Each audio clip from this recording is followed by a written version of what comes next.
Mother's day வெறும் ஸ்டேட்டஸில் மட்டும் போடுறது இருக்கக்கூடாதுங்க. அம்மாவுக்கு எதனா ஹெல்ப் பண்ணணும் அப்படின்னு நினச்சேன். காலையில் அவங்களுக்கு கொஞ்சம் கிச்சன்லேருந்து வந்து ஒரு ஆஃப் டே என்னால் ரெஸ்ட்டு கொடுக்க முடியுமா பார்த்தேன்.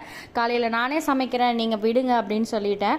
ஸோ காலையில் வந்து பார்த்தீங்கன்னா அப்பா சிக்கன் கொண்டு வந்தார். என்னோடய ஸ்டைலில் பெப்பர் சிக்கன் செஞ்சு கொடுக்கலாம். அம்மா வந்து செய்கிறதே இல்லை, தம்பி இறந்த பிறகு ஃபுட் பாய்சன் ஆனதுனால. அதுக்காக தான் வந்து பார்த்தீங்கன்னா அம்மா செய்கிறதே இல்லை. சரி, நான் இருக்கும்போது நான் அப்பாவுக்கு செஞ்சு கொடுக்கலாமேன்னு சொல்லி இன்றைக்கி செஞ்சுட்டேன். அம்மாவுக்கும் பார்த்தீங்கன்னா கிச்சன் லீவ் விட்டாச்சு. சாப்பிட்டெல்லாம் முடிச்சுட்டு மத்தியானம் மேலே பார்த்தீங்கன்னா கிருத்திக் வந்து எனக்கு வந்து ஹாப்பி மதர்ஸ் டே சொன்னான். அவன் எப்படி சொன்னான் நீங்கள் வந்து அவன் வாய்ஸ்லேயே கேளுங்க. Happy mother's day.